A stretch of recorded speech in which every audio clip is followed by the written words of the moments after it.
Out where the rivers ran dry for half the year, a good water finder could walk a stretch of cracked ground, read the slope of it, the bend of a long dead creek, and the one stubborn stand of cottonwoods still holding green in a brown country, and then tell a family exactly where to put their backs into the earth. They were rarely wrong. Whole homesteads, sometimes whole towns, got built on nothing more than their word. And nearly every one of these finders held a forked stick out in front of their chest as they walked, and swore up and down that the branch itself was doing the finding. What none of them ever understood, including the finders themselves, was that the stick was the only part of the whole performance that was doing absolutely nothing. This story does not begin on the dry American plains. It begins underground, in the silver and tin mines of Central Europe, almost 500 years ago. Long before a single wagon train crossed the Missouri River, German miners working the Harz Mountains had started carrying forked branches down into the dark, holding them out ahead, and watching for the moment the tip would dip toward a hidden vein of ore. They called the tool a wishing rod. In 1556, a German scholar named Georgius Agricola wrote the first detailed description of the practice in his landmark book on mining, and even back then, he recorded that the miners argued constantly about whether the rod actually did anything. Some men swore by it. Others called it a con. That argument never really got settled. It just climbed onto a boat and sailed west. The rod made powerful enemies early. A generation before Agricola, the church reformer Martin Luther condemned the use of divining rods to hunt for metal, treating it as a violation of the commandment against worshiping false powers. The famous physician Paracelsus put it more bluntly, saying the rod had deceived many a miner, and that faith was the thing that truly turned it. There is a detail in all of this that most people never hear. Dowsing is not some ancient practice stretching back to the pharaohs. The Greeks and the Romans, who wrote down nearly everything, never once mentioned finding water with a forked stick. The whole tradition is only about 5 centuries old, and it started with metal, not water. German miners eventually carried the rod into the tin country of Cornwall in England, and it was the English who gave us the word we still use today, dowsing. From Cornwall, the practice spread with immigrants across the Atlantic and slowly worked its way inland, until it arrived at the one region on Earth where it would come to matter more than anywhere else, the dry half of North America. Out there, water was not a convenience. It was the entire difference between staying and leaving. Picture a homesteading family in the 1880s, standing on a quarter section of open Nebraska grassland they had just claimed as their own. Everything they owned in the world sat in a single wagon behind them. The nearest reliable creek might be miles away in any direction. And the most important decision of their entire new life came down to a single question that the land refused to answer out loud. Where do we dig the well? Get it right, and the farm has a future. Get it wrong, and you spend back-breaking weeks hauling up dry sand from a hole that goes nowhere, burning through money you did not have to begin with, until the whole dream collapses before the first hard winter even arrives. There were no maps of the water hiding underground. There were no machines that could scan the earth and tell you what waited below. A well in those days was dug by hand, one bucket of dirt at a time, with a person lowered down a narrowing shaft on a rope, sometimes 30 or 40 feet into the dark, hoping the next foot of digging would turn to mud instead of dust. But this wasn't just one family's gamble. Across the entire dry half of the continent, hundreds of thousands of people were making the exact same bet, and all of them needed someone who could tilt the odds in their favor. So a profession was born. The local water finder, sometimes called a water witch, was a person folks would pay good money to walk their land and mark the spot. Trusting that person felt like a small, ordinary decision at the time, no different from hiring anyone with a useful trade. It wasn't a small decision at all. The entire survival of a household could hinge on whether that man actually knew what he was doing, or only believed he did. And here is the part that almost everyone has forgotten. The best water finders on the frontier were genuinely, dependably good at their job. The reason had nothing to do with anything supernatural. The truth is that the land is constantly broadcasting where its water is, as long as you have learned how to listen. Certain plants do not simply prefer water, they absolutely require it, driving their roots straight down until they reach the water table and drink directly from it. Botanists call these plants phreatophytes, and the frontier was covered in them.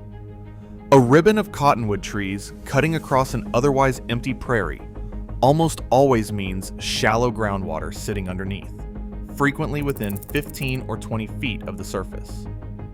Willows tell you the very same thing. A heavy patch of greasewood or mesquite in country that is otherwise dry as a bone is another flag planted by the water itself. The plants will even tell you about the quality of the water, not just its location. Salt cedar and saltgrass can stomach briny, mineral-choked water that would poison a field of crops, so spotting them is a quiet warning to keep looking. Cottonwoods and willows, on the other hand, refuse to grow where the water turns salty, so wherever they are flourishing, the water below them is usually clean enough to drink. A finder who understood all of this could walk a property and read it the way a doctor reads a patient's chart. Think about that for a moment. Every cottonwood standing on the horizon was a living signpost pointing straight down at drinkable water, and it had been planted there by nothing but the water it was quietly drinking. The trees and shrubs were only the opening chapter. A skilled finder also read the shape of the ground itself, the low folds and swales where rainwater naturally gathered and sank in, and the foot of a slope where a buried layer of clay might shove water sideways and push it up toward the surface. He paid attention to where the morning dew clung longest before burning off, where the grass stayed stubbornly green deep into a dry August, where deer and cattle drifted to drink at dusk, and where clouds of insects gathered in the last heat of the day. He noticed the damp low spots that never quite dried out, and the faint seeps that betrayed water moving just below the soil. None of this knowledge was ever written in a book. It lived in a person's head, gathered slowly over years, and passed from one finder to the next by walking the ground side by side until the younger one learned to see it too. But here's the detail that almost everyone missed at the time. While the finder was quietly absorbing every one of those signs, whether he was fully aware of it or not, his hands were also gripping that forked stick. And the instant his eyes and his experience told him the water was close, the stick would suddenly dip toward the ground. The finder genuinely felt the rod pull down on its own. He was completely certain that he had not moved it. And that certainty, more than anything else, is the reason this legend survived for 400 years. What was truly happening has a name that psychologists have understood for a long time. The ideomotor effect. When a person strongly expects something to happen, their muscles can produce tiny movements that they neither feel nor intend. It is the same hidden mechanism that makes a Ouija board pointer seem to glide across the letters under its own power, when really it is being nudged by the people touching it. A dowser holding a branch under tension is practically a machine built to amplify those invisible little movements. The very moment some corner of his mind concluded, "This is the spot," his hands twitched a fraction of an inch, and the balanced rod swung hard. To the man holding it, the stick felt alive. In reality, the rod was an extremely sensitive needle, and the thing it was pointing at was his own subconscious mind.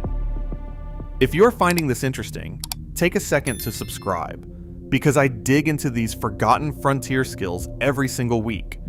The kind of hard-earned practical knowledge that people once staked their entire lives on. Now, let's get to the moment when someone finally decided to test whether that famous rod could do anything at all on its own. While generation after generation kept right on swearing by the rod, a simple question sat patiently in the background, waiting for someone to ask it honestly. If you strip away the land, the plants, the slope, and every other clue, and you leave the dowser standing there with nothing left to read, can the stick alone still find the water? For centuries, most people assumed they already knew the answer. They were wrong. When researchers finally put dowsing through careful, controlled testing, the results were merciless. The most famous of these studies took place in Germany, the rod's own birthplace, and it was organized by scientists who actually expected dowsing to succeed. They brought in around 500 dowsers and ran them through something close to 10,000 individual trials, asking each one to sense water flowing through pipes hidden where they could not possibly see them. Across that enormous pile of attempts, the dowsers as a group performed no better than blind chance. A few appeared to do well in a round or two, then completely failed to repeat it when tested again. And that was not some isolated fluke either. Years before, on the other side of the planet, a well-known skeptic had dangled a large cash prize in front of any dowser in Australia who could prove the skill under fair, blinded conditions. 10 of the country's most confident water diviners turned up to claim it. Every last one of them walked away empty-handed. The same pattern repeated everywhere anyone bothered to look. Out in the open field, with the whole landscape spread in front of them, dowsers looked almost gifted. The moment they were cut off from the land, they were doing nothing more than guessing. You would think a string of results like that would have killed the practice off completely. It did not even slow it down. The reason it survived comes down to one slightly uncomfortable fact about water itself. In most places where people actually choose to live, there is groundwater nearly everywhere, provided you are willing to dig deep enough to reach it. So a dowser walking across an ordinary farm was playing a game with the odds stacked heavily in his favor, no matter where he chose to point. He would tell a family to dig in a certain spot. A well would eventually appear. And just like that, he looked like a worker of miracles.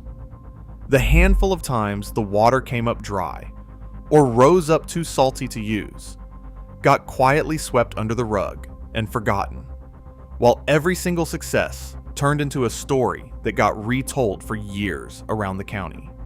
The rod collected all the credit for water that the ground was going to surrender anyway. And there is one last turn in this story that makes the whole thing almost poetic. Remember those rare occasions when a dowser truly did seem to beat the odds, finding good clean water in a spot where a neighbor had already dug and failed? Researchers believe they understand exactly what was going on in those cases. The dowser was unconsciously reading the very same clues that the genuinely skilled finders used on purpose. The vegetation, the contours of the land, the faint signs of moisture, and his trusty rod was simply translating all of that buried knowledge into one visible, dramatic dip. The stick was never sensing the water. It was sensing the dowser's own hard-won expertise leaking out through his fingertips. The talent was completely real. The explanation for it just happened to be wearing a costume. Which brings us, finally, to what was actually lost. Over the last 100 years or so, powered drilling rigs, electronic surveys, and detailed government maps of the underground water replaced the old way of doing things almost entirely. That shift was real progress, and it spared countless families the heartbreak of a dry well. But something quiet slipped away right alongside the guesswork. An entire body of knowledge about how to read a living landscape. knowledge that had been assembled over many generations and stored in nothing but human memory, mostly faded out of everyday use. The ability to glance at a hillside and a few scattered trees and understand precisely what the water was doing far beneath your boots was a genuine, valuable skill. Most of us simply can't do it anymore, and the strange part is that we never had to learn. We traded a deep, hard-won reading of the land for a phone number to a drilling company. On balance, that's probably a fair trade. Even so, something worth remembering got left behind in the dirt. So the next time you come across an old photograph of someone walking slowly across a dry field with a forked branch held out in front of them, you'll finally know the real story behind it. The magic lived in the finder's eyes, in his memory, and in a landscape that was patiently telling him everything he needed to know. The forked branch was just along for the ride, taking the credit it never earned. The true lost art was the reading of the land, a skill the entire frontier quietly depended on, and one the modern world slowly allowed itself to forget. That same instinct for reading the natural world shaped nearly every corner of frontier life, from predicting the weather by watching the sky to finding shelter by reading the wind. These were everyday survival skills an entire generation carried in their heads, and most of them are quietly slipping away from us. Thank you for watching. If you enjoyed this video, please feel free to like and subscribe. If you would like to continue watching more of my videos on frontier skills, you can click the video on the screen now.